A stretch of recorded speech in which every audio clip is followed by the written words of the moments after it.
Yes, Rahul. Today, what Headlines Today did was we traveled all across Mumbai. We started from the north all the way down to southern Mumbai, and we tried to see what are the radiation levels at various places. Now, even in the western suburbs, where it's really congested, buildings are very close to each other, and even if you talk the affluent areas where Bandra, Juhu, where film stars reside like Shah Rukh Khan, Salman Khan, Amitabh Bachchan, even in these areas, the radiation levels were very high, and what was very concerning was that even near hospitals, the radiation levels were very high. Where I'm standing right now is in southern Mumbai, near this Chhatrapati Shivaji terminus, and it is a mix of both commercial places. There are government buildings here as well, and there's quite a bit of open place as well. There's an Azad Maidan, which is a big open place.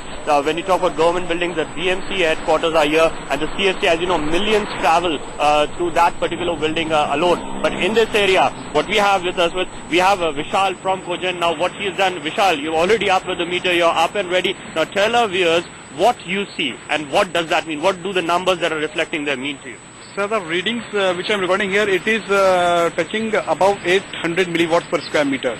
Okay. Now tell our audience basically what are the parameters. Above 600 what happens, above 1000 what happens. So what are we looking here at? Okay, as per the ICNIRP, the international body for setting up these norms, 600 milliwatts per square meter, it is a safe limit.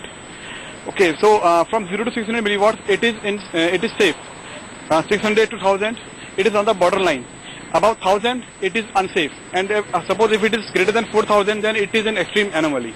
Absolutely. So we certainly are in the unsafe zone here, and there are many areas, Rahul, in southern Mumbai. If you talk about Nariman Point, where the business district is centered, the levels were almost touching 1000 there. So there are many such places in southern Mumbai where the levels are really high. Even at CST, as you just saw, that above 600, and it's an unsafe zone. Not many people are even aware of this. When we were just standing with the equipment, many people just came and asked, "What is this? What are you doing?" And when we told them what exactly this means, they were really shocked, because one thing that even our guests were saying, awareness, the lack of awareness, that is something that was really showing around here. Rahul. Okay, for the moment, Abhishek Chaudhary, many thanks. I have one final question for Milind before I let him go. Milind, the one thing that seems to come out both in Delhi and in Mumbai is that the VIPs are highly safe.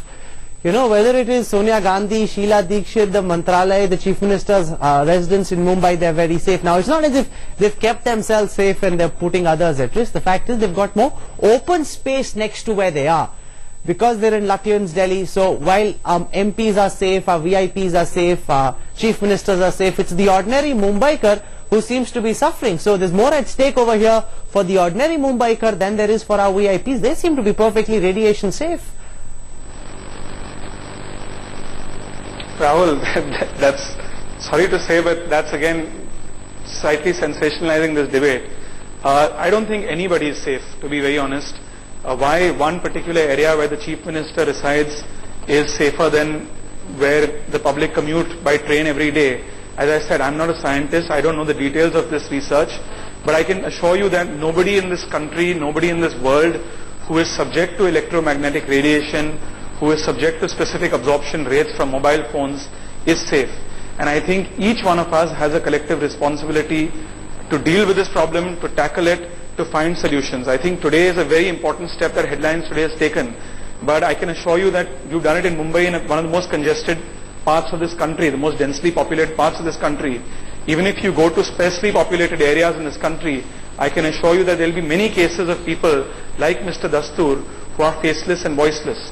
So therefore, let's work together to put pressure to create this survey first and foremost, using examples of what other countries have done. In the absence of conclusive evidence, even, let me point out to you, many countries around the world, including European countries, the United States, have actually mandated that cell phone companies cannot advertise featuring pregnant women, featuring children. And many states in the United States are actually getting so aggressive about it and getting so proactive about it that they're actually looking at creating stringent guidelines that don't allow children under the age of 16 to actually use mobile phones unless there's an emergency. So India, with a country where teledensity is growing so rapidly, where we're going to touch 60 crores very soon, I think it's important that we as a society, we as a polity, we as civil society come together to actually ensure that there is long-term solution to this problem, because we shouldn't be left far behind in comparison to what countries in the West are doing. This is a global problem. There are global standards. Research, scientific data is a global issue, and we should take from the best of the world and create strong legislation in every state government, in every municipality around the country to ensure that nobody and no case like Mr. Dastur is repeated. Okay, Milind Deora, many thanks for joining us. Deepak Sawant, before I let you go, do you believe the government has the will and the intent to act? Yes, definitely government should act on this because this is a social problem now. As Milind has rightly said, this is a global problem. But in Mumbai, so many people, right from the bhajiwala up to the corporate officer, everybody is using the cell phone. And they are not aware of this fact. So there should be a social awareness regarding the cell phone hazards, how it is injurious to the health, how the electromagnetic waves are acting on our body. Nobody has explained anybody. So that's why this social awareness is not there. We should create the awareness and we should implement the law with stringent action, because in Mumbai or in Maharashtra or in India, if the laws are not implemented properly, it will not be obeyed by the people. And people are not in habit of obeying the law on their own, as you see in the other countries.